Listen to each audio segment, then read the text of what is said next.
Imagina por un segundo que te prometen un sueño enorme, uno de esos que suenan a destino, un país gigante, fuerte, respetado, nacido de la libertad y capaz de cambiar el futuro de todo un continente. Ahora imagina lo contrario.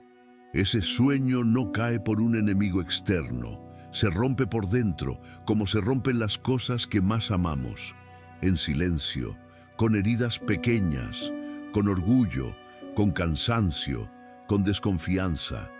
Porque la historia de la Gran Colombia no es solo la historia de Bolívar, es la historia de cualquier persona que alguna vez creyó en algo grande, una familia, un proyecto, una amistad, una nación, y vio cómo lo que parecía invencible empezó a agrietarse por dentro. Y tal vez por eso duele tanto, porque no hablamos de un fracaso ajeno, hablamos de una verdad humana. Hoy vamos a recorrer paso a paso cómo nació el sueño, cómo se convirtió en una república que parecía imparable, y cómo, entre distancias enormes, decisiones difíciles, crisis económicas y rivalidades internas, la unión empezó a crujir hasta que ya no pudo sostenerse. Vas a ver batallas y discursos, sí, pero también vas a ver lo que casi nunca se cuenta: la presión real de gobernar un país gigante, el peso de la posguerra, el resentimiento de regiones que se sienten olvidadas y el momento en que la política deja de ser debate y se vuelve ruptura. Y lo más importante, esta historia no es para que solo digas «qué interesante», es para que entiendas una lección que sigue viva hoy. Los proyectos grandes no mueren solo por ataques de afuera, mueren cuando se pierde la confianza por dentro. Y ahí está la solución que vamos a descubrir juntos.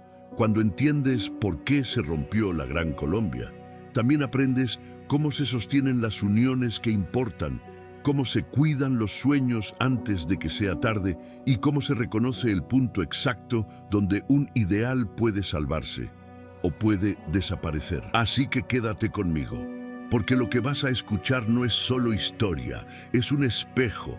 Y cuando lleguemos al final vas a entender por qué Bolívar soñó tan alto y por qué ese sueño, aún roto, todavía nos habla. Antes de empezar, te hago una pregunta rápida. ¿Tú crees que la Gran Colombia se rompió por enemigos externos o porque se quebró por dentro? Déjamelo en los comentarios ahora mismo, porque quiero leerte. Y si te gustan historias contadas como una película, con detalles, tensión y verdad histórica, suscríbete al canal y activa la campanita, así no te pierdes ninguna. Ahora sí, respira hondo, porque lo que vas a ver hoy es un sueño gigantesco y la forma en que se hizo pedazos desde adentro. 1. Antes del sueño, el mundo colonial que aprieta y crea rabia, siglos XVI-XVIII. Mira, antes de que existiera siquiera la idea de Gran Colombia, este territorio era como una casa enorme, dividida en cuartos que casi no se hablaban entre sí. Pero todos obedecían a la misma llave: la corona española. Y cuando digo territorio, imagina un mapa gigantesco y difícil. Montañas andinas que cortan el camino, llanuras inmensas como los llanos, selvas que parecen no terminar, costas caribeñas llenas de puertos, y en medio, ciudades que crecen como islas de piedra: Bogotá, Caracas, Quito, Cartagena, Popayán, Guayaquil, cada una con su propio ritmo, su propia economía, su propio orgullo. Ahora, ¿qué es lo que aprieta?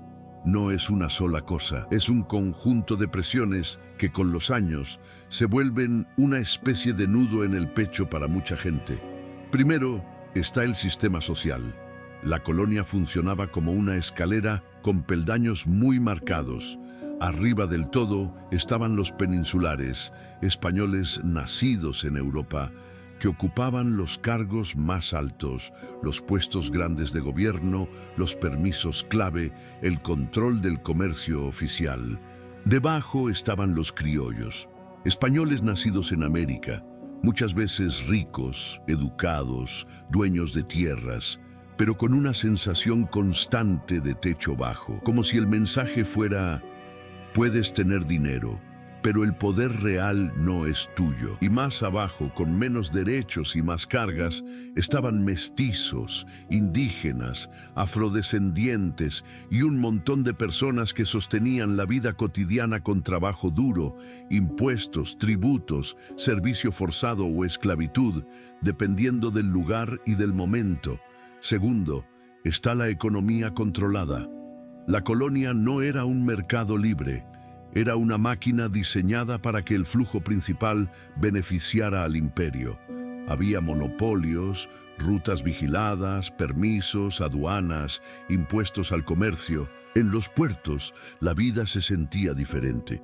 En lugares como Cartagena y otras zonas costeras, el mar traía riqueza, pero también traía control, inspección, contrabando y vigilancia militar. En el interior, cruzar montañas con mercancías podía ser una odisea, y aún así tenías que pagar tributos y tasas. La sensación era clara. Trabajamos mucho, producimos, pero otros deciden cuánto vale lo nuestro y quién se queda la parte grande. Tercero, está el poder a distancia. Gobernar desde lejos suena ordenado en papel, pero en la práctica genera una herida. Decisiones tomadas a semanas o meses de viaje, sin entender del todo lo que pasaba en una región específica. En el altiplano, en la costa, en los llanos, en las montañas de Quito, las realidades eran distintas. Y cuando una autoridad central insiste en tratar realidades distintas como si fueran iguales, aparece la frase que se repite en la historia una y otra vez: no nos entienden. Y cuarto, está el factor humano, el orgullo y la dignidad. Porque una cosa es vivir con reglas y otra es vivir con la sensación de que tu vida está en manos de un sistema que te mira como pieza, no como persona. En ese mundo colonial, muchos se acostumbran a callar, pero no olvidan.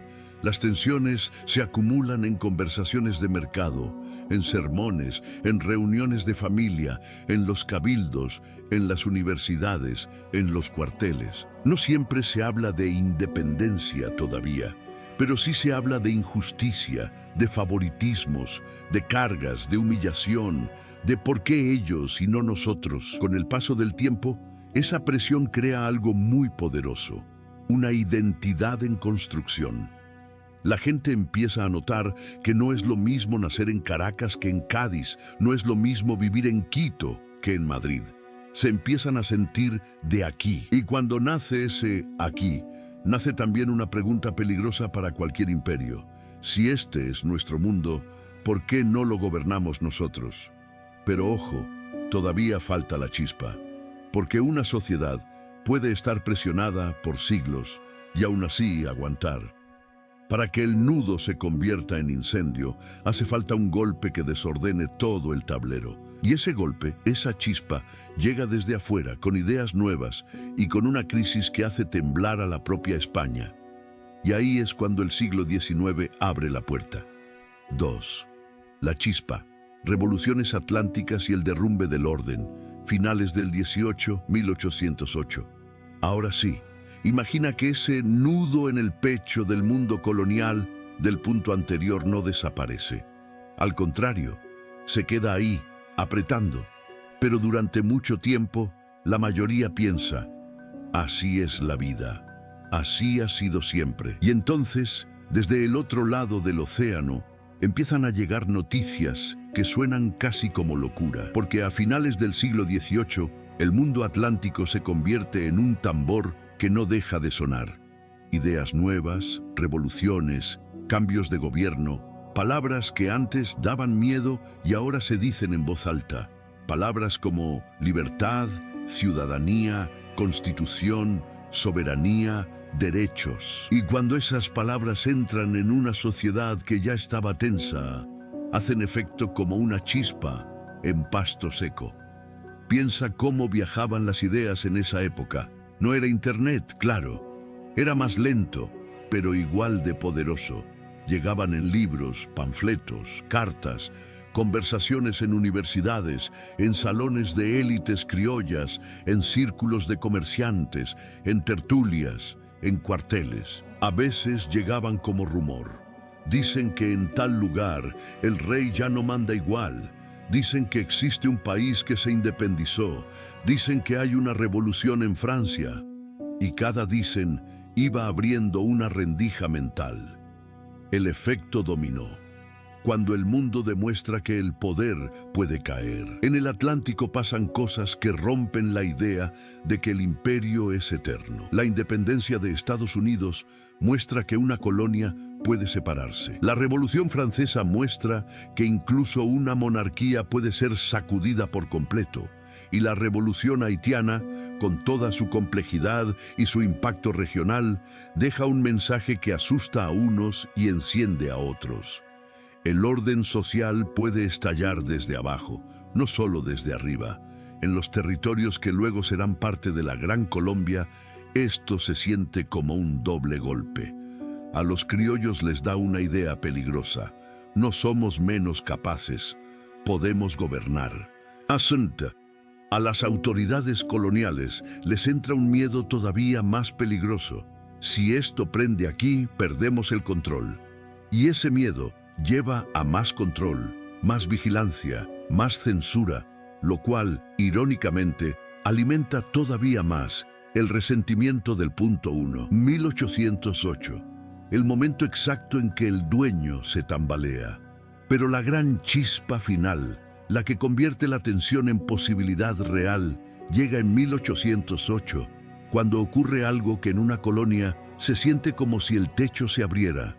La monarquía española entra en crisis por la invasión napoleónica y las abdicaciones en la península. Dicho de forma sencilla, de pronto, la gente en América mira hacia España y se pregunta, con el corazón acelerado, si el rey no puede gobernar con normalidad, entonces, ¿quién manda? Y esta pregunta es dinamita, porque en un sistema colonial, la autoridad no es solo militar, es también simbólica. El rey era la pieza central del tablero.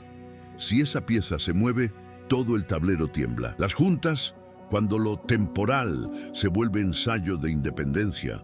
En ese vacío surge una fórmula que al principio parece prudente, casi inocente. Formar juntas de gobierno en nombre del rey o para preservar el orden mientras España se reorganiza. Y fíjate lo importante, muchas personas no empiezan diciendo queremos romper con España. Empiezan diciendo queremos gobernarnos mientras allá se arreglan. Pero cuando una sociedad prueba el sabor del autogobierno, aunque sea por necesidad, ya no vuelve a ser la misma, porque empieza a aprender cosas prácticas, cómo se organiza un poder local, quién toma decisiones, quién controla el comercio, quién manda a las milicias, quién representa al pueblo. Y aquí ocurre algo muy humano. Las regiones empiezan a competir por liderazgo. Ciudades y provincias que antes obedecían una estructura imperial empiezan a mirarse entre sí y decir, ¿y ahora quién manda aquí? ¿Bogotá? ¿Caracas? ¿Quito? ¿La costa? ¿El interior? Es como si el mapa se llenara de voces al mismo tiempo. La chispa prende, pero el fuego no será ordenado, y ahí está el giro dramático. Lo que empieza como solución temporal se convierte en un ensayo general de ruptura. Y cuando el ensayo se vuelve real, aparecen los problemas que nadie quería ver. Rivalidades internas, falta de unidad, diferencias económicas, identidades regionales muy fuertes. Así que el punto 2 termina con una sensación clara. Ya no hay vuelta atrás. El orden colonial se tambalea, las ideas nuevas circulan y la gente ya probó lo que significa mandar en su propia tierra. Pero ahora viene lo más duro, porque una cosa es querer libertad y otra es conseguirla sin romperse por dentro. 3 primeros gritos de independencia y el choque con la realidad, 1810-1815. Lo que veníamos sintiendo en el punto 2 era una mezcla rara. Por un lado, emoción, porque por primera vez parecía posible gobernarse. Y por otro, vértigo, porque cuando el orden se rompe, No queda un manual para armar otro en 5 minutos. Y así entramos a los años de 1810 en adelante, cuando muchas ciudades y provincias del norte de Sudamérica empiezan a dar pasos que suenan a libertad, pero se topan con una verdad durísima. Declarar independencia es fácil en papel. Construir un país funcional en medio de una guerra es otra historia. Imagínate la escena. Cabildos reunidos, campanas, gente en plazas, discursos encendidos, firmas, nuevas banderas, periódicos y proclamas. En lugares como Caracas, 19 de abril de 1810, Bogotá, 20 de julio de 1810 y otras ciudades, surgen juntas y proyectos políticos. Y lo que se respira es una frase que no siempre se dice, pero se siente. Ahora sí, ahora nos toca a nosotros. Pero aquí viene el choque. El primer problema: no todos querían lo mismo, ni al mismo ritmo. Algunos querían autonomía manteniendo cierta lealtad formal al rey mientras España se arreglaba. Otros querían independencia total ya. Unos soñaban con repúblicas centralizadas para mantener el control y evitar caos. Otros defendían federalismo, o sea, que cada provincia tuviera mucho poder propio. Y cuando tú tienes un territorio inmenso, con regiones separadas por cordilleras y distancias brutales, esas diferencias políticas no son teoría.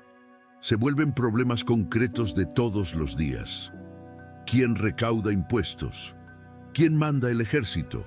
¿Qué ciudad es la capital real? ¿Qué leyes valen en la costa y cuáles en el interior? Y cada respuesta tocaba intereses y orgullos. Venezuela, un nacimiento rápido y una caída dolorosa, 1811-1812. En Venezuela, el proceso avanza con fuerza.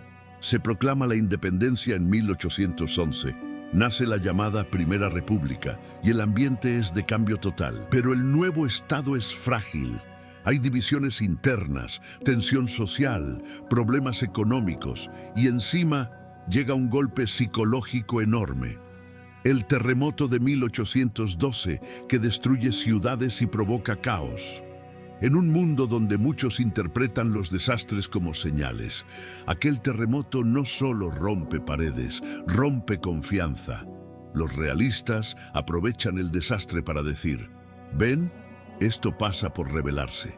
Y en medio de esa crisis, el control republicano colapsa. La Primera República cae y el sueño se convierte en una herida. Se aprendió que la independencia también puede retroceder. Nueva Granada, la patria boba, cuando la libertad se pelea por dentro, 1810-1815. En la región que hoy asociamos con Colombia, el periodo se vuelve todavía más enredado. Muchas provincias crean juntas, se escriben constituciones, aparecen congresos. Pero también aparecen peleas internas entre centralistas y federalistas, disputas entre ciudades y rivalidades políticas que consumen energía. Este periodo suele recordarse como la patria boba, no porque la gente fuera incapaz, sino porque la situación era un laberinto. Mientras se discutía cómo organizar el poder, el enemigo real, la reconquista, seguía existiendo. Es como si estuvieras construyendo una casa, discutiendo quién elige el color de las paredes, mientras afuera ya se oyen pasos de alguien que quiere derribar la puerta. Y esa división tiene un efecto claro: debilita la defensa. Porque un territorio puede resistir mejor cuando actúa como un solo cuerpo. Pero cuando cada provincia jala para su lado, el cuerpo se rompe. Quito y el sur. Levantamientos, represión y una región que no se rinde. En el territorio de Quito y alrededores también hay intentos tempranos de organización propia, con momentos de esperanza y momentos de represión dura. La idea de autogobierno aparece, se intenta sostener, pero el peso militar y político del imperio todavía es fuerte. Y el resultado se repite: avances, golpes, retrocesos, como olas. El segundo problema: la guerra no era una batalla, era una transformación completa. Estos años enseñan algo que mucha gente no imaginaba en 1810. La independencia no sería un evento, sería una guerra prolongada. Y una guerra prolongada cambia todo. Los campos se vacían porque los hombres van al frente. Los caminos se vuelven peligrosos. Los puertos se cierran o se vuelven objetivos militares. La economía se desordena. La población civil sufre, migra, se divide, se esconde. Y cuando el sufrimiento sube, aparecen decisiones desesperadas, alianzas frágiles, cambios de bando, caudillos regionales, conflictos internos. El tercer problema, la legitimidad. ¿Quién tiene derecho a mandar? Este es el problema más silencioso, pero más venenoso. Cuando el rey ya no es el centro claro, ¿quién manda con autoridad legítima? Los líderes revolucionarios dicen, el pueblo. Los realistas dicen, la corona. Las provincias dicen, nosotros, porque aquí vivimos. Y en ese choque, el proyecto de independencia se vuelve una mezcla de idealismo y guerra civil en algunos lugares. 4. La reconquista española, cuando el miedo vuelve con uniforme, 1815-1818, venimos del punto 3 con una verdad amarga. La independencia se gritó, pero todavía no se sostuvo. Había entusiasmo, sí, pero también división, cansancio y un territorio enorme intentando organizarse mientras la guerra seguía viva. Y justo cuando los patriotas estaban más frágiles por dentro, España regresa por fuera con una idea clara. Esto se recupera con disciplina, castigo y control total. Imagínate lo que significa reconquista en la práctica. No es solo que vuelvan soldados, es que vuelve el miedo, vuelve la censura, vuelven las listas, vuelven los tribunales, vuelven los uniformes patrullando calles que, por un momento, habían probado la sensación de decidir por sí mismas. 1815, llega la gran expedición y con ella el mensaje de hierro. En 1815, España organiza una expedición poderosa al mando de Pablo Morillo. Y esto es clave, ya no es un intento pequeño, improvisado. Es una operación grande, seria, como decir, no venimos a negociar, venimos a restaurar el imperio. En la costa el ambiente cambia rápido. Los puertos, que son la puerta del mundo, se vuelven el objetivo principal. Y ahí ocurre una escena que marca la memoria de la región, el sitio de Cartagena. Cartagena no era cualquier ciudad, era símbolo de resistencia, comercio y orgullo. Pero un sitio es una tortura lenta, hambre, enfermedad, falta de municiones, desesperación. La gente empieza a mirar el cielo y no pedir victoria, sino pan. Y cuando una plaza cae después de resistir, el impacto no es solo militar, es emocional. Porque la caída de una ciudad fuerte le dice a todos los demás, si Cartagena cayó, cualquiera puede caer. 1816. La represión como estrategia, que nadie se atreva otra vez. Cuando los realistas retoman control en buena parte de la Nueva Granada, el plan no es solo ocupar, es dar un escarmiento. Y aquí viene lo más duro.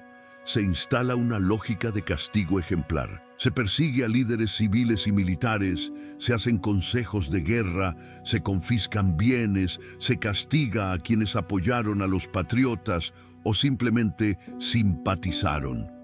Y lo más importante, se busca destruir la idea de independencia desde la raíz, como si España dijera, no basta con ganarles una batalla, hay que romperles la esperanza. Por eso, cuando uno lee sobre este periodo, encuentra relatos de ejecuciones, de exilios, de familias que guardan silencio por miedo, de delaciones, de gente que quema papeles, que oculta cartas, que deja de hablar en voz alta en las plazas. Porque en una reconquista el enemigo no es solo el ejército contrario, es la memoria de que otra vida fue posible. Y en ese clima, muchos patriotas entienden algo. Discutir entre provincias ya no es un lujo, es suicidio. En Venezuela y los llanos, la guerra se vuelve más cruda y más popular. Mientras tanto, en el territorio venezolano y las zonas llaneras, el conflicto también entra en un nivel brutal. La guerra no se pelea solo en capitales, Se pelea en llanuras abiertas, en caminos polvorientos, en ríos, en pueblos pequeños, donde el bando que llega primero decide la vida del otro. Y aquí aparece un elemento que se vuelve decisivo para el futuro: los llaneros. Gente acostumbrada a un entorno duro, a caballo, con resistencia física impresionante. No eran un ejército de salón, eran supervivientes. Y en esa guerra, su participación y su lealtad cambiante en distintos momentos muestra que la independencia no era solo cosa de élites, era una tormenta social donde muchos grupos buscaban su lugar. La independencia casi se apaga, pero queda un fuego que no logra matar. Lo impresionante es que aún con la reconquista, el movimiento independentista no muere. Se fragmenta, sí, se vuelve guerrilla, se esconde, se repliega, pero no desaparece. De hecho, la represión produce un efecto inesperado. En vez de apagar la idea, la endurece. Porque cuando la gente ve castigos, confiscaciones, ejecuciones, humillaciones, muchos dejan de pensar en reformas y empiezan a pensar en ruptura total. Es como si el conflicto cruzara un punto sin retorno. Y en ese escenario ocurre el giro psicológico más importante. La independencia deja de ser solo entusiasmo y se convierte en necesidad. Ya no es qué bonito sería ser libres, sino, después de esto, no podemos volver atrás. 5. Angostura. La idea se convierte en proyecto político. 1819. Venimos del punto 4 con el corazón apretado. La reconquista había devuelto el miedo, había dejado cicatrices y había enseñado una lección que dolía como verdad pura. Si cada región peleaba sola, España podía aplastarlas una por una. Y entonces, en medio de ese cansancio, ocurre algo que cambia el tono de la historia. La independencia deja de ser solo resistencia y empieza a buscar algo más difícil: legitimidad. Un gobierno, un plan, un país posible. Y para eso Bolívar entiende que ya no basta con ganar batallas, porque incluso si ganas una batalla, la pregunta vuelve como un martillo: ¿y después qué? ¿Quién manda? ¿Con qué leyes? ¿Cómo evitamos que nos dividamos otra vez? Ahí es donde aparece Angostura, a orillas del Orinoco, un lugar que en ese momento se siente como un refugio y un cuartel a la vez. Imagínatelo: calor húmedo, río enorme, soldados, oficiales, mensajeros entrando y saliendo, papeles, mapas, uniformes gastados y una sensación colectiva de que están parados en una esquina de la historia. Un Congreso en plena guerra no es comodidad, es urgencia. El Congreso de Angostura no nace en un palacio tranquilo, nace con la guerra respirándoles en la nuca. Y eso es lo que lo vuelve tan importante. Están intentando construir un Estado mientras todavía suenan disparos en otras regiones. Bolívar convoca representantes porque necesita algo crucial: que la causa patriota no sea solo un ejército, sino una nación en formación. Un movimiento armado puede ser derrotado, pero un proyecto político con instituciones es más difícil de borrar. Y aquí viene el momento que se siente como escena de película. Bolívar hablando ante el Congreso. No es un discurso cualquiera. Es un discurso de alguien que ha visto caer repúblicas por dentro, que ha visto el caos cuando no hay autoridad clara y que no quiere repetirlo. El mensaje central: libertad sí, pero con estructura, o se nos cae. Lo que Bolívar plantea en esencia es esto: la libertad sin orden se convierte en desorden, y el desorden es el mejor aliado del enemigo. Por eso su visión apunta a construir un gobierno fuerte y coherente, con separación de poderes, instituciones que puedan sobrevivir incluso cuando un líder falte, y una idea que pesa mucho: no podemos improvisar cada año. Necesitamos una base. Y también aparece algo muy humano: el miedo a que las divisiones internas destruyan el sueño. Porque ellos ya lo habían vivido. Ya habían visto cómo discusiones entre provincias, rivalidades locales y proyectos distintos podían convertir una esperanza en ruina. Entonces, Angostura se vuelve como un pacto de supervivencia. Si queremos vivir como país, tenemos que pensar como país. La semilla de una unión grande, el sueño toma nombre. Y aquí sucede el giro clave. En Angostura empieza a consolidarse la idea de una gran unión, una república más grande, capaz de resistir militar y políticamente. No es capricho romántico, es estrategia. Un territorio más grande tiene más recursos. Un mando unificado evita que cada región vaya por su lado. Una identidad común puede frenar caudillismos locales. Y sobre todo, una unión fuerte le manda un mensaje al mundo y a España de que esto va en serio. En otras palabras, Angostura convierte la independencia en un proyecto de Estado. Ya no es solo echar al imperio, es decidir qué tipo de país quieren ser después del imperio. Pero ojo, el papel aguanta, el mapa no perdona. Y aquí está el detalle que hace que este punto sea tan poderoso. Lo que se decide y se sueña en Angostura es enorme, sí, pero todavía falta lo más difícil, hacer que ese sueño se vuelva realidad en el campo de batalla. Porque la historia no te deja construir con calma, la historia te exige resultados. Y en 1819, la única forma de que el proyecto nazca de verdad es con una victoria que cambie el tablero. Si llegaste hasta aquí, ya viste que la Gran Colombia no fue solo una unión bonita, fue una bomba de presión histórica, victorias, orgullo, distancia y grietas internas creciendo en silencio. Ahora dime algo, si tú hubieras sido un ciudadano de esa época, ¿habrías defendido la unión con un gobierno fuerte o habrías exigido autonomía aunque el país se partiera? Escríbelo en los comentarios, porque esa respuesta dice mucho de cómo entendemos el poder y la libertad. Y si este relato te está atrapando, dale like, eso ayuda muchísimo. Y suscríbete para no perderte las próximas historias, porque lo que viene es todavía más intenso. 6. 1819, el año del golpe maestro, campaña decisiva y nacimiento formal. Venimos de Angostura con una idea que ya no era solo inspiración, era urgencia. Bolívar y los suyos habían entendido que, si querían que el sueño de una gran unión sobreviviera, necesitaban una victoria que no fuera una más, sino una victoria que cambiara el tablero completo. Y el tablero en ese momento tenía un centro claro, la Nueva Granada, con su capital en Santa Fe de Bogotá. Si lograban golpear ahí, no solo ganaban territorio, ganaban legitimidad, recursos y la sensación de que el proyecto de país era real. Pero lo impresionante es cómo lo intentan, porque la campaña libertadora de 1819 no se siente como una marcha normal. Se siente como una apuesta desesperada con cálculo frío, avanzar desde regiones difíciles, cruzar geografías casi imposibles y aparecer donde el enemigo no te espera. Eso, en guerra, vale oro.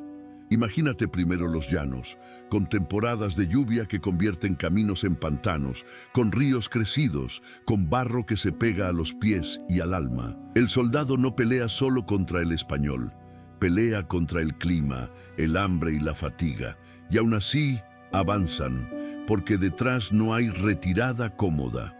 Lo que hay es una promesa: si llegamos al otro lado, cambia la historia. Y entonces viene la parte que parece de leyenda, pero es historia, el cruce de los Andes.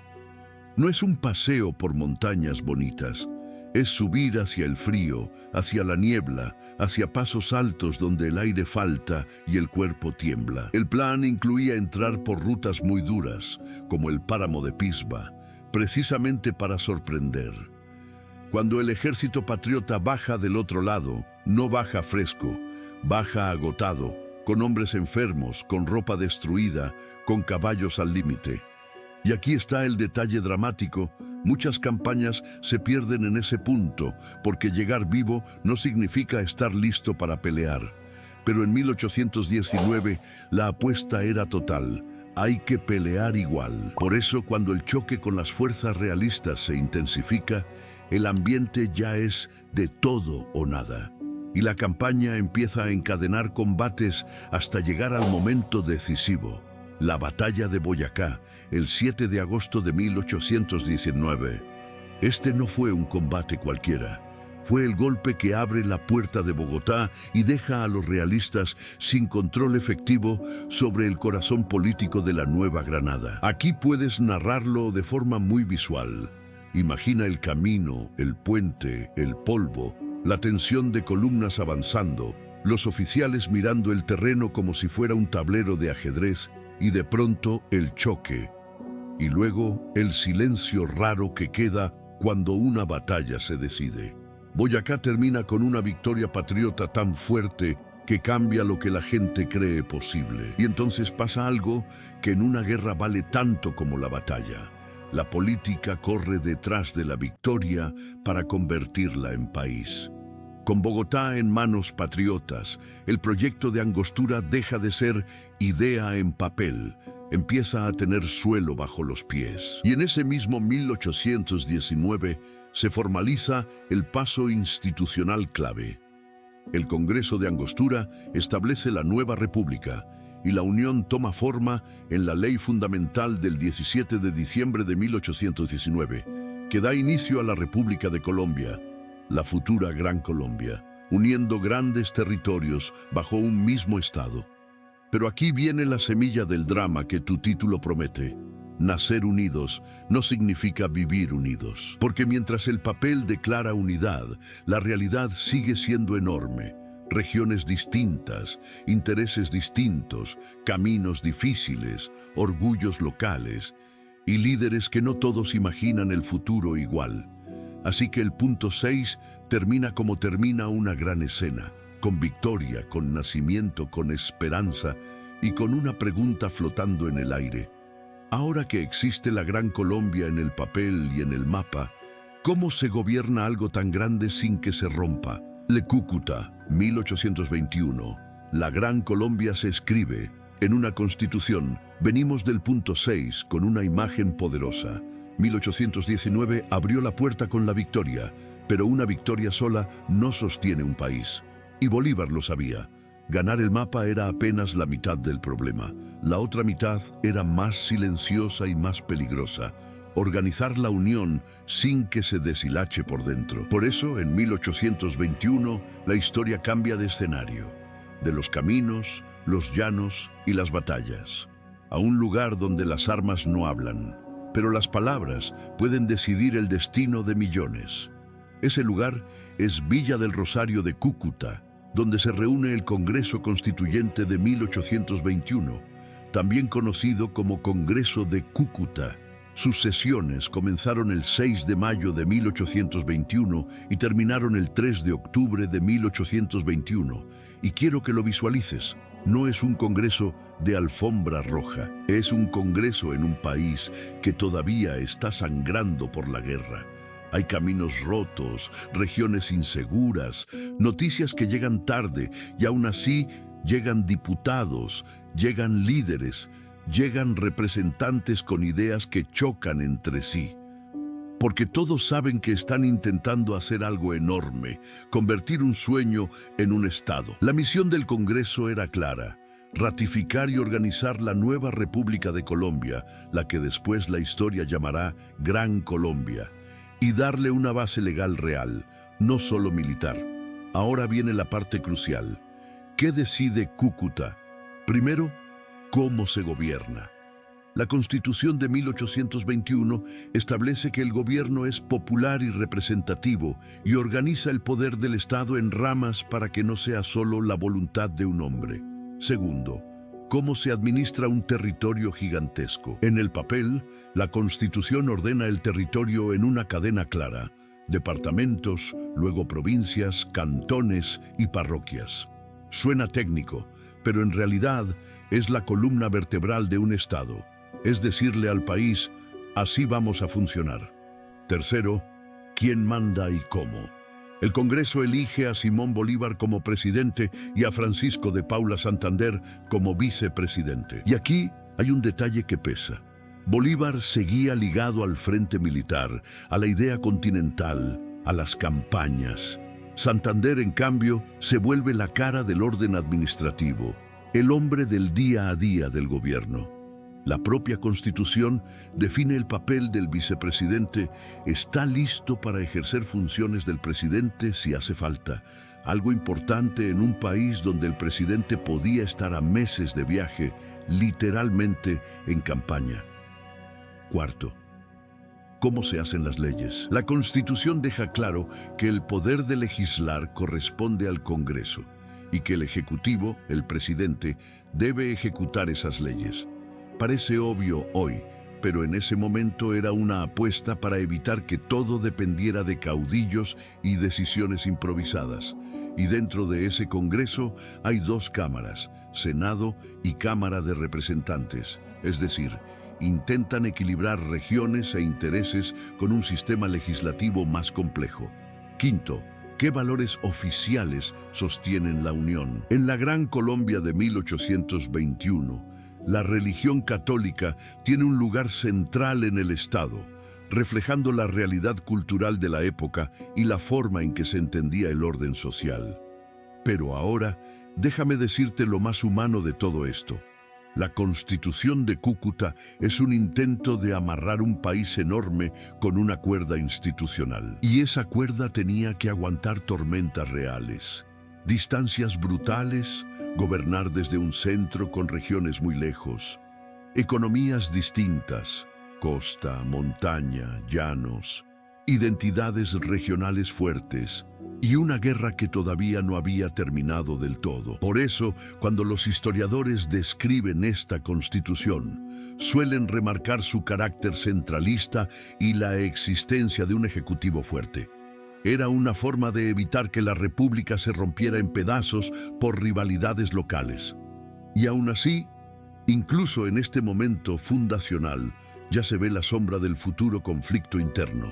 Porque lo que para unos es orden, para otros empieza a sentirse como control desde lejos. Y esa sensación, todavía pequeña, será un veneno lento en los años siguientes.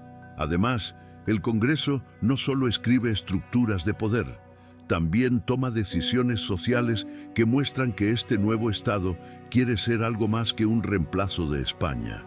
Un ejemplo clave es la legislación de 1821 que inicia un proceso gradual contra la esclavitud, como la libertad de vientres y mecanismos de manumisión. No es una abolición inmediata, pero sí un paso institucional importante dentro del nuevo marco republicano. Así que Cúcuta es esto, el momento en que la Gran Colombia pasa de campaña victoriosa a república organizada. Se escribe su esqueleto, se definen cargos, se reparten responsabilidades, se intenta convertir la unión en algo que pueda sobrevivir incluso cuando los héroes no estén en la sala. Pero el punto 7 no termina con tranquilidad, sino con una tensión narrativa perfecta. Una constitución puede ordenar el papel, pero el mundo real todavía exige una cosa: consolidar la independencia en el mapa, asegurar regiones que faltan y convertir esa unión legal en una unión vivida. 8. El mapa se completa con guerra. Victorias que sellan la independencia, 1821-1822. Venimos de Cúcuta, 1821, con la Gran Colombia ya escrita en papel.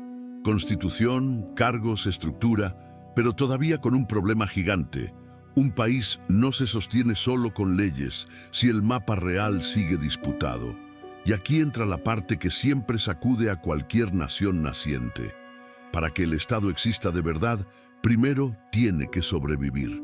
Y en 1821-1822, sobrevivir significaba una cosa: ganar las batallas que cierran la puerta a España. Piensa en esto como en una película. Ya presentaste al protagonista, ya entendiste su sueño, y ahora viene la prueba final para que ese sueño no sea solo un discurso. 1821, Carabobo, cuando Venezuela se vuelve el corazón de la Unión. En Venezuela, el momento decisivo llega el 24 de junio de 1821, en el campo de Carabobo. Y esto no es un combate más.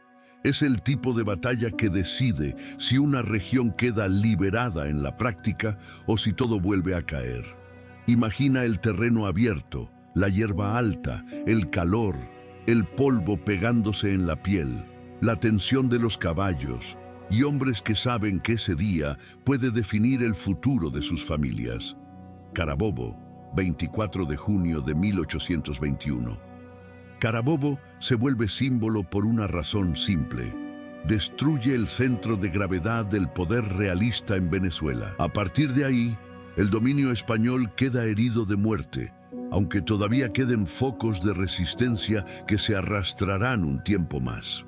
Pero el mensaje político es enorme. La Gran Colombia no es un dibujo.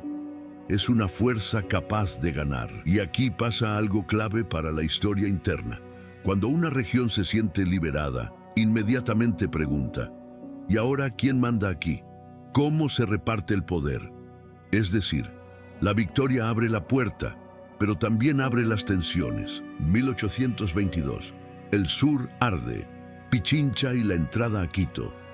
Mientras el norte consolida, el sur exige lo suyo. Y ahí aparece una figura decisiva, Antonio José de Sucre.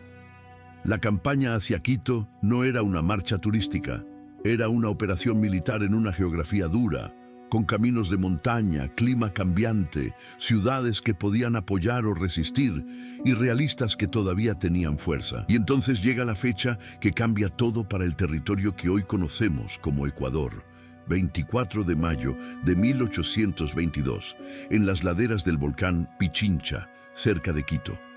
Imagínalo, altura, aire fino, piernas pesadas, respiración corta, niebla y el ruido de disparos rebotando en la montaña. No es una batalla larga en duración, pero sí enorme en consecuencias. Abre Quito y asegura la incorporación de ese espacio político al proyecto de la Gran Colombia. Cuando Sucre entra y se consuma la rendición, lo que ocurre no es solo militar, es psicológico. La gente siente que la guerra ya no es una esperanza, es un hecho. Y la unión crece, pero también se vuelve más difícil de administrar, porque ahora el país es todavía más grande, más diverso, más distante. 1822, Guayaquil. La victoria también trae disputas por pertenencia, y como si no bastara con pelear contra España, aparece el otro conflicto. ¿A qué nación pertenece cada región liberada? Porque cuando cae el poder imperial, el vacío se llena con preguntas. Guayaquil se vuelve un punto de tensión.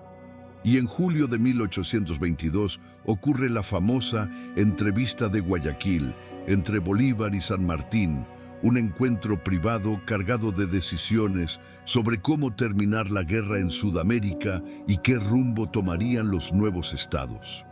Aquí está la idea clave para tu narrativa.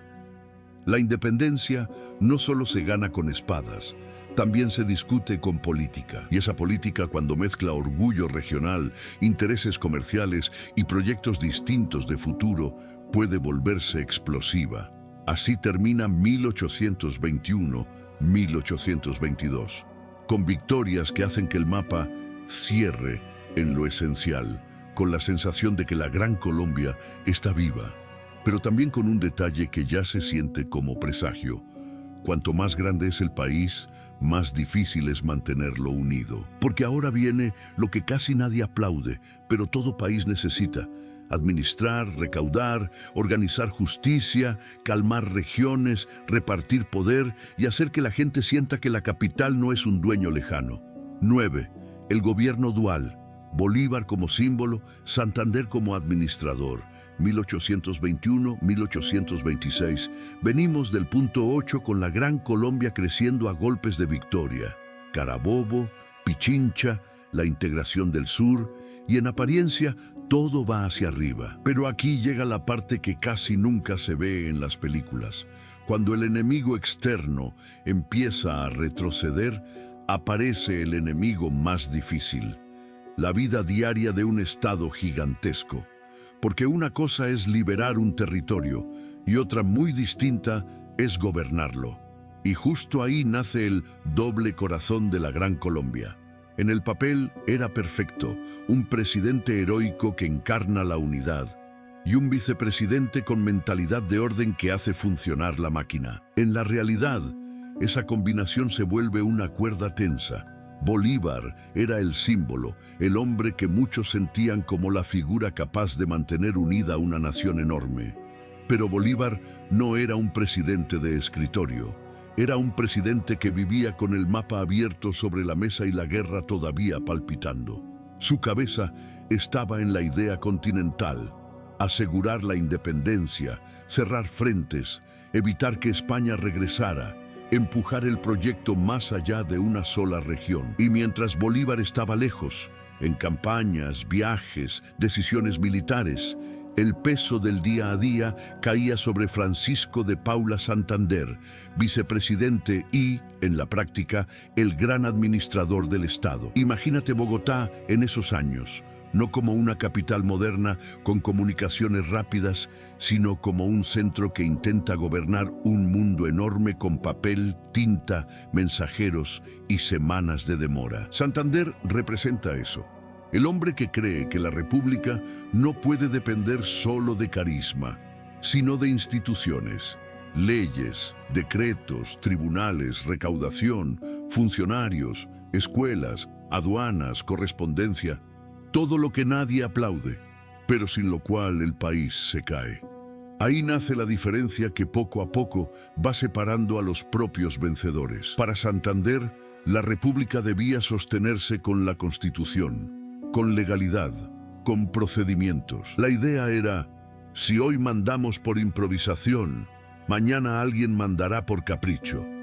Para Bolívar, la República estaba en un mundo peligrosísimo y frágil, y a veces para salvarla se necesitaba mano firme, rapidez, autoridad central fuerte. La idea era: si nos dividimos, nos destruyen, y si la ley no alcanza para mantenernos unidos, el país se nos muere. Y en una nación tan grande como la Gran Colombia, esa diferencia no se queda en teoría. Se vuelve concreta en temas que tocan la vida de la gente. 1. Impuestos y deuda. Las guerras habían dejado la economía agotada. Había que pagar ejércitos, organizar aduanas, sostener la administración y enfrentar compromisos financieros. Para muchas regiones, esto se siente como un peso nuevo, como si la libertad hubiera llegado con factura. Y cuando la gente siente carga, empieza a preguntar: ¿quién decide esto? ¿Desde dónde? 2. Reclutamiento y control militar. Aunque las grandes victorias ya estaban, la seguridad todavía importaba. Mantener tropas, reclutar, disciplinar, era clave. Pero el reclutamiento y las órdenes desde el centro empiezan a despertar resentimientos regionales, sobre todo donde los líderes locales sienten que su gente está pagando el costo mientras otros deciden. 3. Centralismo versus autonomías. La Constitución de 1821 era bastante centralista para sostener la unión. Pero ese orden desde Bogotá, con el tiempo, empieza a sentirse en Venezuela y en otras regiones como distancia, lentitud y, peor aún, como una especie de tutela. Nos mandan como si no supiéramos gobernarnos. Y aquí aparece lo más humano: el orgullo regional. Venezuela no era una provincia cualquiera, era un corazón militar y social de la independencia, con jefes, ejércitos y prestigio propio. Quito también era un mundo con identidad y dinámica propia. Entonces, cuando Bogotá se convierte en el centro administrativo, muchas élites y líderes locales empiezan a sentir una incomodidad silenciosa. ¿Ganamos la guerra para cambiar de amo o para gobernarnos nosotros? Así, mientras Santander intenta construir Estado con leyes y estructura, y Bolívar intenta asegurar el proyecto con autoridad y visión continental, se va formando una grieta emocional. Unos ven a Santander como el garante del orden republicano. Otros lo ven como el rostro de un gobierno lejano y rígido. Unos ven a Bolívar como el salvador de la unidad. Otros empiezan a temer que su figura sea demasiado grande para caber dentro de una república normal. Y esta tensión no explota de golpe, se acumula como humedad en una pared, hasta que un día aparece un episodio que lo cambia todo, porque mezcla orgullo regional, autoridad militar, decisiones desde el centro y una palabra peligrosísima: desobediencia. 10. La Cociata, 1826. La primera grieta grande en Venezuela. Venimos del punto 9 con esa cuerda estirada al máximo. Un país enorme, gobernado desde lejos, con Bolívar como símbolo y Santander sosteniendo la máquina administrativa, pero con algo creciendo por debajo, como un murmullo que se vuelve ola. Bogotá decide demasiado y nosotros cargamos demasiado. Y entonces llegamos a 1826 y aquí la historia cambia de tono, porque ya no hablamos de España, hablamos de algo más delicado, una ruptura entre hermanos de la misma independencia. Imagínate Venezuela en ese momento. La guerra dejó marcas, campos golpeados, economía cansada, gente con heridas que no siempre se ven. Y encima, el Estado central necesita orden, reclutamiento, impuestos, disciplina militar, decisiones rápidas. Pero cuando esas decisiones bajan desde Bogotá, en Caracas, Valencia y otras zonas, empieza a sentirse como si alguien te estuviera apretando el hombro y diciendo: hazlo, sin mirar tu cansancio. El protagonista aquí es José Antonio Páez, un líder con prestigio real, construido en batalla, muy conectado con los llanos y con la gente que peleó. No era un burócrata, era un caudillo de carne y polvo, alguien a quien muchos seguían no por decreto, sino por lealtad. El chispazo, una orden desde el centro y una respuesta desde el orgullo. El conflicto estalla cuando desde el gobierno central se intenta imponer control sobre asuntos militares y administrativos en Venezuela. Páez es llamado a rendir cuentas, y aquí ocurre lo que en política es dinamita: la percepción de humillación, porque no se vive igual una orden cuando viene con respeto que cuando se siente como acusación desde lejos. En la cabeza de muchos venezolanos el pensamiento era simple: después de todo lo que peleamos, ahora nos tratan como sospechosos, y en vez de obedecer en silencio, el ambiente se calienta. Valencia, el momento de plaza donde la historia se vuelve multitud. La Cociata se asocia especialmente con Valencia, donde el movimiento toma fuerza. Imagínate la plaza con gente reuniéndose, los notables hablando con voz baja, rumores que se hacen verdad, y una palabra que empieza a repetirse como tambor: autonomía. Aquí es importante entender el sentimiento. No era necesariamente queremos destruir la gran Colombia desde el primer segundo. Para muchos, al inicio era más bien: queremos que Venezuela tenga voz real, queremos que se nos respete, queremos que el poder no sea una cadena desde Bogotá. Y de esa mezcla nace el fenómeno: desobediencia organizada, legitimada localmente, como si la región dijera: no reconocemos esta orden como justa. ¿Por qué el nombre La Cociata suena casi burlón? Porque el propio nombre refleja el clima, esa cosita, ese asunto, como si al principio pareciera algo menor, una protesta política local. Pero en realidad era un aviso enorme. Si una región puede desafiar al centro y no pasa nada inmediato, el país ya no es sólido. Es como una grieta pequeña en una presa. No parece grave, hasta que entiendes que el agua no va a dejar de presionar. La consecuencia inmediata: el país queda en tensión, esperando a Bolívar, y aquí la Gran Colombia entra en un momento peligrosísimo. Si el gobierno central reprime con fuerza, puede encender una guerra interna. Si cede demasiado, sienta un precedente: desobedecer funciona. La figura que todos miran, inevitablemente, es Bolívar, porque en ese momento Bolívar era casi el único capaz de entrar y decir basta, sin que suene a simple imposición. Cuando Bolívar finalmente se involucra y regresa a la escena venezolana, busca apagar el incendio con una fórmula típica de fundador que intenta salvar una unidad frágil: conciliación, Se negocia, se reduce la persecución, se intenta reintegrar a Páez y calmar la región. En el corto plazo funciona. El país no se rompe ese día. Pero la historia, y aquí viene el golpe emocional del punto 10, no se queda en el corto plazo. La herida real. Después de la Cosiata, la unión ya no vuelve a ser natural. Aunque el conflicto se contenga, el mensaje queda grabado. Venezuela descubrió que podía desafiar a Bogotá. Bogotá descubrió que su autoridad no era automática.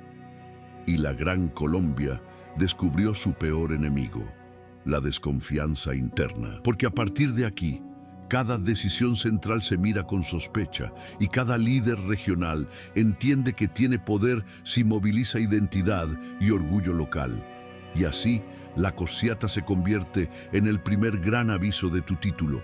El sueño de Bolívar empezaba a romperse por dentro, no con cañones españoles, sino con tensiones de poder, distancia y orgullo. Te hago una pausa rápida, porque lo que estamos viendo aquí es clave. Los imperios no siempre caen por un enemigo, a veces caen por dentro. Si esta historia te está haciendo pensar, aunque sea un poquito, deja tu like y suscríbete ahora, porque así YouTube entiende que este contenido vale la pena y me ayuda a traerte más historias completas, con detalles y sin relleno. Y ahora dime, ¿cuál fue, para ti, el punto exacto donde la Gran Colombia ya no tenía vuelta atrás? Escríbelo en los comentarios. Y seguimos, porque lo que viene es el tramo más tenso de todo el relato. 11. Economía agotada y regiones desconectadas. La factura de la guerra, mediados de 1820. Venimos del punto 10 con la Cosiata dejando una señal clarísima. La Unión ya tenía una grieta política, pero ahora viene algo igual de peligroso, solo que más silencioso, la realidad económica. Porque un país puede sobrevivir a un discurso encendido, pero si no puede pagar su propio funcionamiento, si la gente no siente alivio, si las regiones sienten que dan más de lo que reciben, la unión empieza a crujir desde abajo. Imagínate la Gran Colombia como un cuerpo enorme que acaba de salir de una guerra larga. La guerra le dio gloria, sí, pero también le dejó cicatrices en la piel y en el bolsillo. Un estado nuevo, con cuentas viejas y necesidades enormes. Después de tantos años de campañas, la República tiene que hacer cosas que parecen simples, pero cuestan mucho. Pagar soldados, o al menos intentar pagarles. Mantener guarniciones, sostener oficinas públicas, abrir caminos y puertos, financiar justicia, aduanas, correo y además reconstruir lo que la guerra rompió. El problema es que la riqueza no aparece por magia. Y en ese momento, la economía estaba golpeada. Campos abandonados, producción irregular, comercio interrumpido, regiones enteras que habían vivido años con incertidumbre. Y aquí aparece el gran monstruo de toda nación recién nacida, la deuda. Porque muchas campañas se financiaron como se financia una emergencia, pidiendo, adelantando, comprometiendo el futuro. Y cuando llega la paz relativa, el futuro te toca la puerta y te dice, ahora me pagas. Distancias que no son solo kilómetros, son mundos distintos. La Gran Colombia era gigantesca y eso era hermoso en el mapa, pero durísimo en la vida real. Piensa en la experiencia de un comerciante o un campesino. En la costa caribeña, el mundo es puerto. Aduana, barcos, exportación, importación, contrabando, precios que suben y bajan según el mar.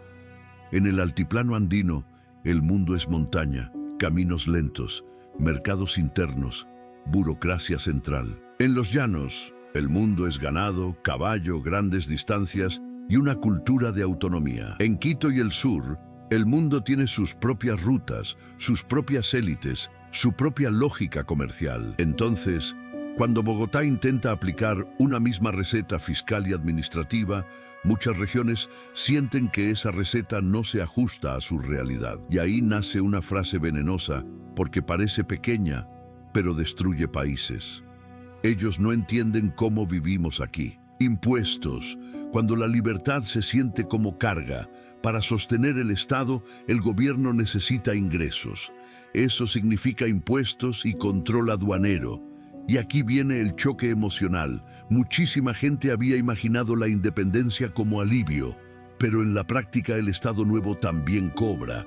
Y aunque el motivo sea lógico, no hay Estado sin ingresos, la percepción popular puede ser brutal. Antes pagábamos a España, ahora pagamos a Bogotá. Antes era el rey, ahora son los funcionarios. ¿Y qué recibimos a cambio? Cuando esa percepción se instala, el patriotismo empieza a competir con el cansancio. El ejército como problema humano. Veteranos, pagos, lealtades. Otra herida es el propio ejército. Después de años de lucha, hay hombres que pelearon todo, perdieron amigos, perdieron salud y regresan a casa esperando algo.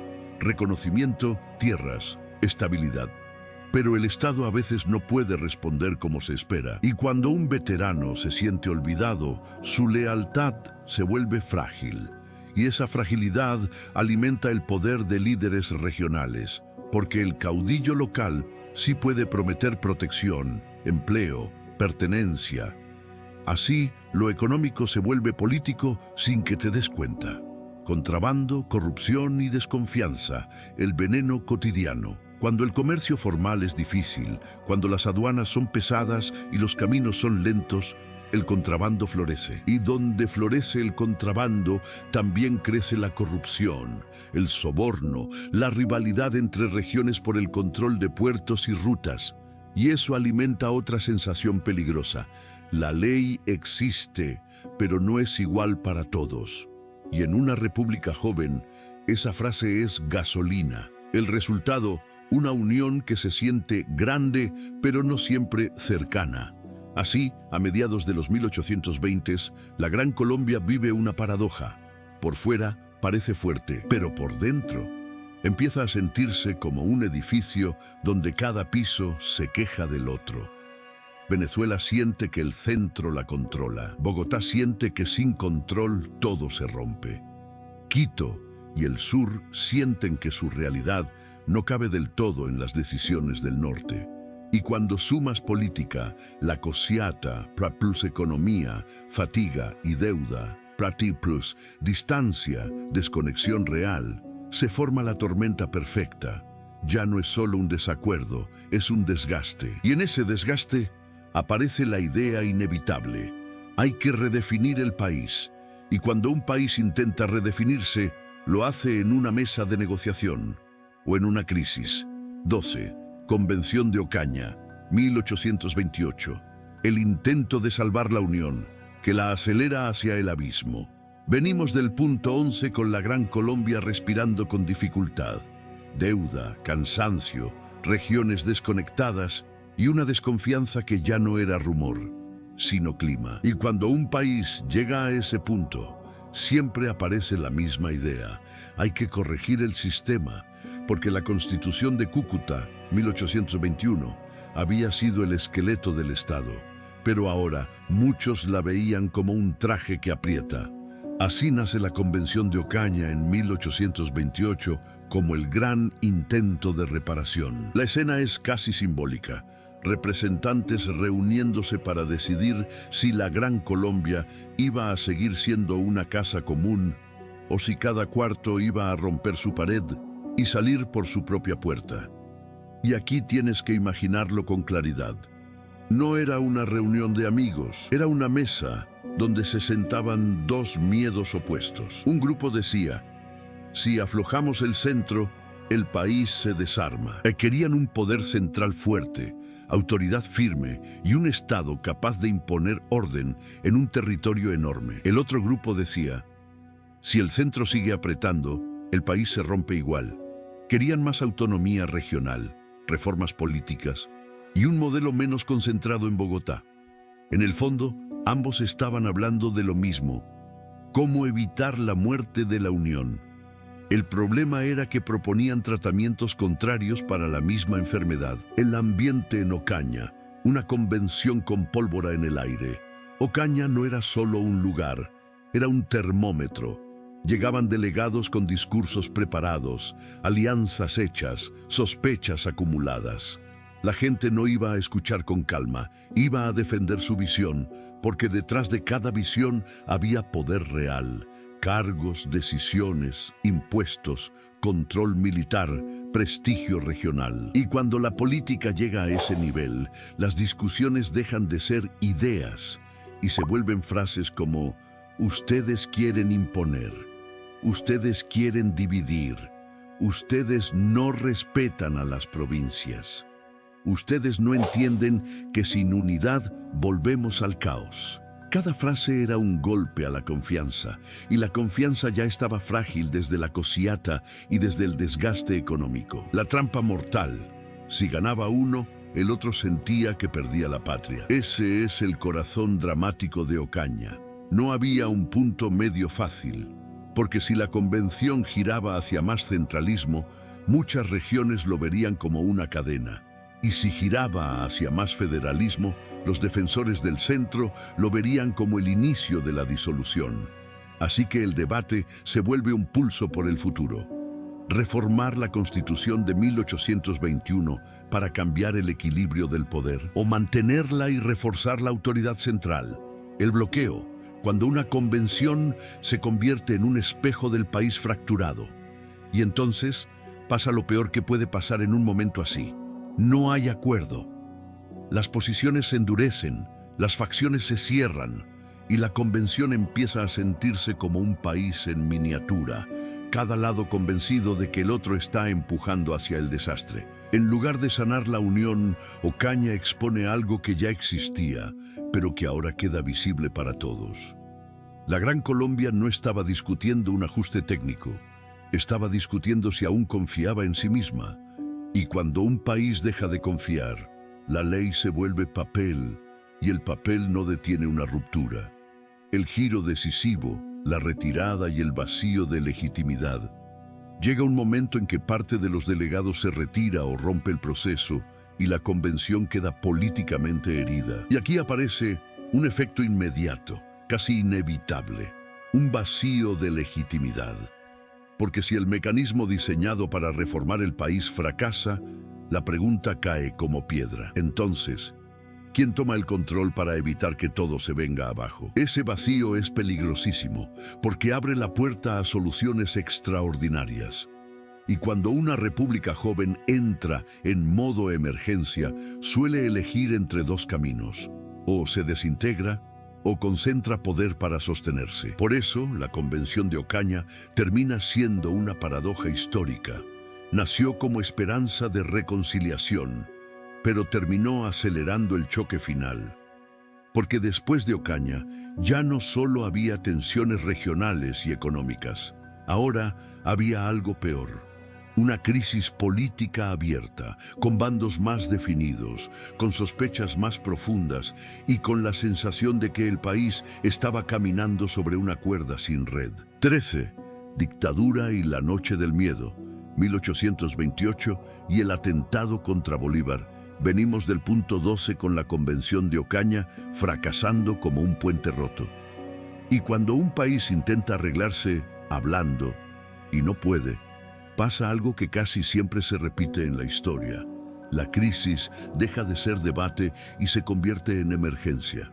La Gran Colombia, en 1828, se siente como una casa enorme donde cada habitación grita a la vez. Venezuela ya había mostrado su músculo con la cosiata, las regiones estaban cansadas, la economía apretaba, y ahora el corazón político, la idea misma de cómo gobernar, estaba en disputa abierta. En ese clima, Bolívar llega a una conclusión peligrosa, pero comprensible para él. Si no concentro el mando, esto se desmorona. El paso decisivo. Cuando Bolívar toma poderes extraordinarios, después del fracaso de Ocaña, Bolívar asume poderes excepcionales y el gobierno entra en un modo que muchos describen como dictadura o gobierno de emergencia. Piensa en la lógica. En una república normal, las decisiones tardan, se negocian, se votan. Pero en una república fracturada, eso puede parecerle a un líder como lentitud mortal. Para los seguidores de Bolívar, esto era salvar la unión. Para sus opositores era matar la república. Y esa diferencia no es un detalle, es una bomba, porque desde ese momento el conflicto deja de ser solo regional y pasa a ser ideológico. La Gran Colombia iba a ser una república de leyes o un proyecto sostenido por autoridad personal. Bogotá se oscurece, política como sospecha. Ahora imagina Bogotá en esos meses, rumores en pasillos, reuniones discretas, cartas que se esconden, personas que hablan bajito. Cuando un gobierno concentra poder, crece una cosa inevitable, la sospecha. Y cuando crece la sospecha, la política se vuelve personal. Ya no es "no estoy de acuerdo contigo", es "tú eres un peligro". En ese ambiente, los enemigos de Bolívar, jóvenes, intelectuales, algunos militares, sectores que temían el rumbo autoritario, empiezan a pensar que no basta con criticar. Empiezan a pensar en quitarlo del medio. La noche del 25 de septiembre de 1828, el atentado. Y entonces llega la fecha que parece escrita para un guión, 25 de septiembre de 1828. La noche cae. La ciudad está en silencio raro, y en la residencia presidencial ocurre el momento más dramático. Un grupo entra con la intención de matar a Bolívar.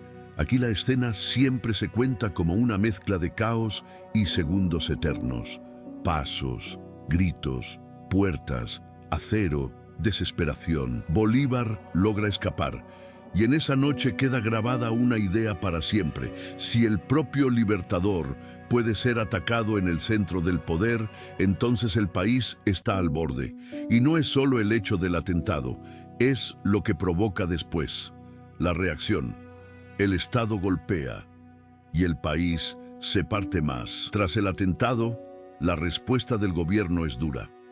Porque un atentado no se interpreta como un crimen aislado, sino como señal de conspiración amplia.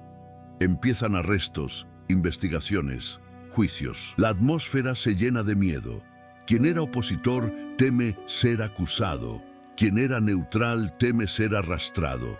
En ese contexto, la figura de Santander queda en el centro del drama. Aunque la historia discute responsabilidades directas y niveles de implicación, lo que importa para entender el impacto político es esto. El país percibe que el conflicto entre bolivarianos y santanderistas ya no tiene retorno fácil. La ruptura se vuelve emocional, casi tribal. Y aquí ocurre el golpe más profundo. La unidad deja de sentirse como familia. Empieza a sentirse como dos bandos obligados a convivir. Lo que cambia para siempre, de proyecto común a supervivencia de facción. A partir de esa noche, el gobierno se endurece y la oposición se radicaliza. El resultado es una espiral. Cuanto más control central, más resentimiento regional. Cuanto más resentimiento, más conspiración y resistencia. Cuanto más resistencia, más control. Y mientras tanto, los líderes regionales observan y aprenden. Y muchos piensan algo muy simple: si el centro está en crisis, este es el momento de soltarse, porque cuando una capital se debilita moralmente, las periferias se vuelven más valientes. Así termina este capítulo. Con Bolívar vivo, sí, pero con la Gran Colombia metida en una noche larga. Una nación que nació para ser gigante, ahora se mira al espejo y se ve fracturada, por economía, por distancia, por orgullo regional, y ahora también por sangre política. Y aquí la historia empuja al siguiente paso como una puerta que se abre sola.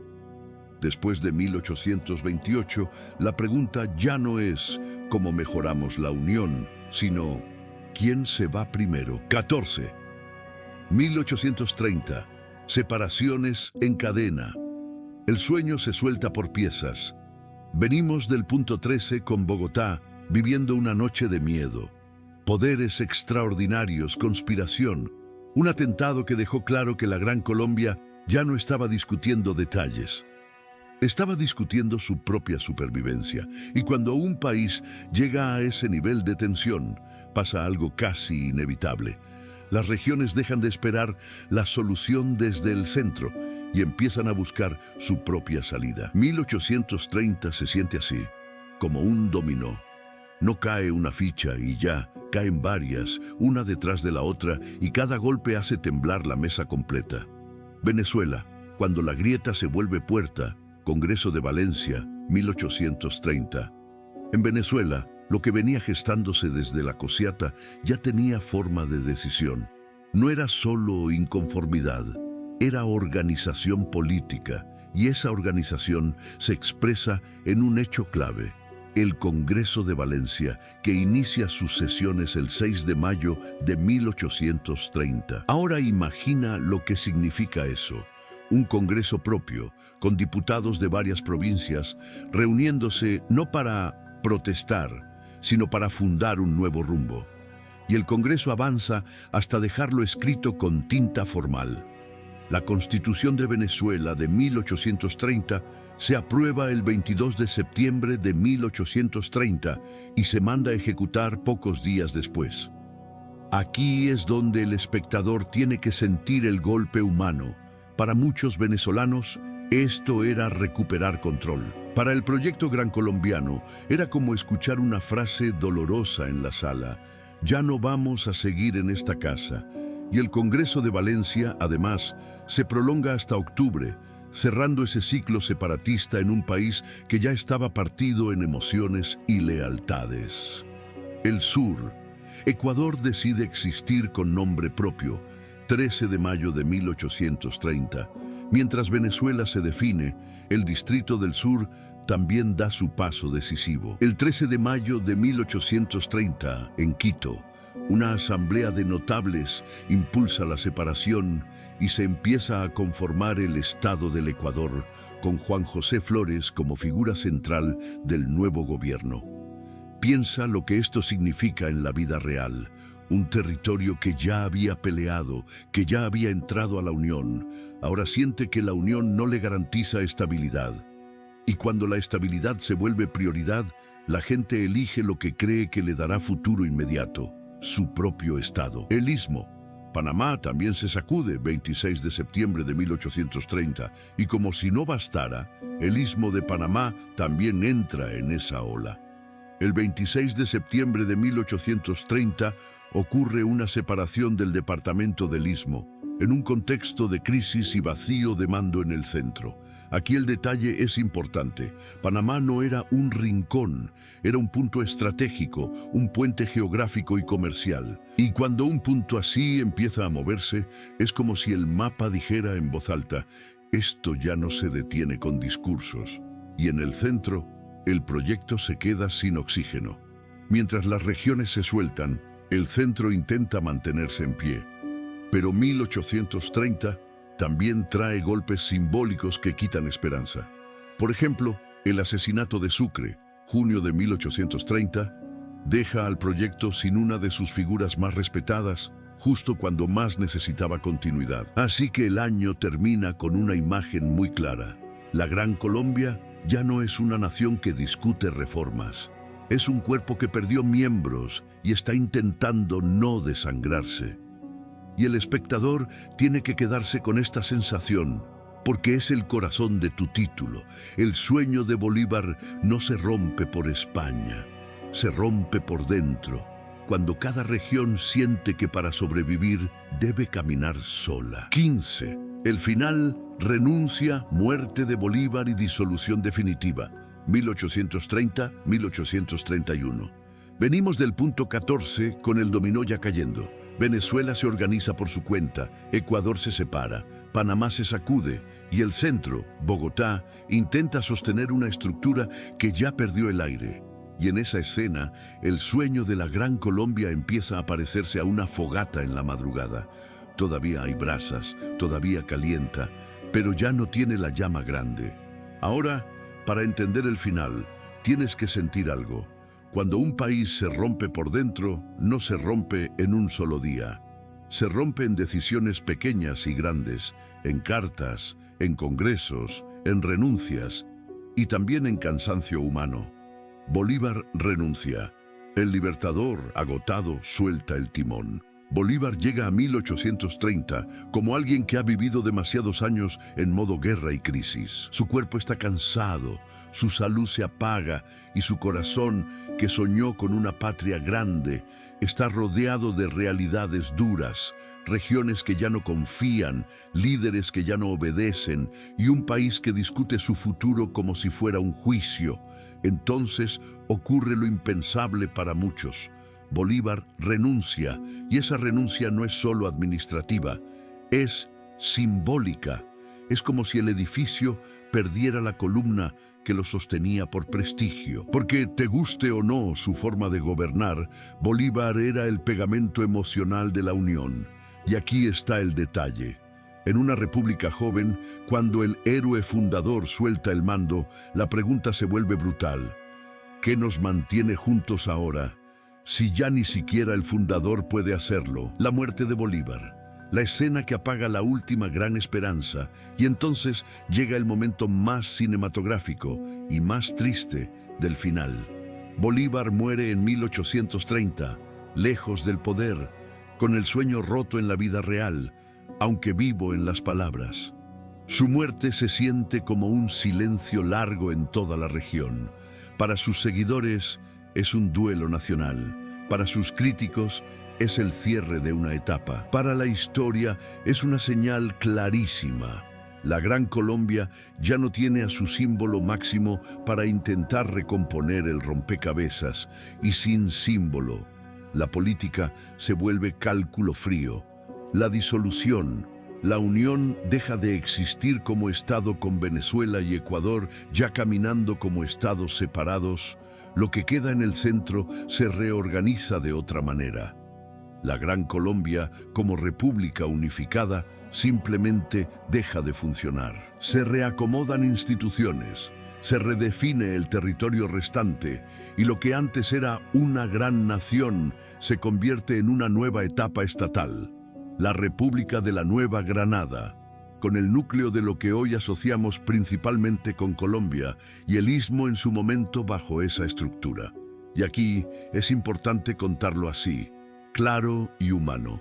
No fue una explosión única, fue un apagón gradual. Como cuando una casa enorme empieza a quedarse sin gente.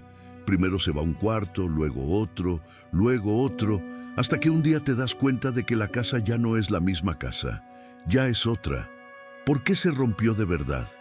Si lo dices en una sola frase, la frase que amarra todo tu video sería esta: la Gran Colombia no murió porque España la derrotó. Murió porque gobernar una nación gigantesca, con regiones distintas y orgullos fuertes, exigía una confianza interna que no logró sostenerse. Distancia. Gobernar desde un centro lejano era lento y frustrante. Economía. La posguerra dejó deuda, fatiga y tensión fiscal. Política. Centralismo versus autonomías se volvió una guerra de ideas. Liderazgos regionales. Cuando el centro se debilitó, los caudillos crecieron y al final, el país se partió buscando estabilidad inmediata. El legado: 3 países nacidos del mismo sueño y una idea que nunca murió. Y aquí viene el cierre poderoso. Aunque la Gran Colombia murió como Estado, no murió como idea, porque su legado queda en 3 niveles. 1. Naciones nuevas, Venezuela, Ecuador y la Nueva Granada, nacen con estructuras propias, identidades en construcción y el desafío de ser países estables después de una tormenta histórica. 2. Una memoria compartida, héroes, batallas, símbolos, palabras. Incluso cuando se separan, comparten un origen emocional, la independencia y el intento de unión. 3.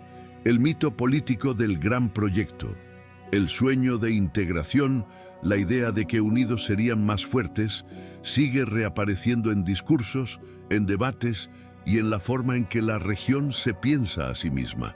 Así que el final no es solo se rompió y ya. El final es más humano.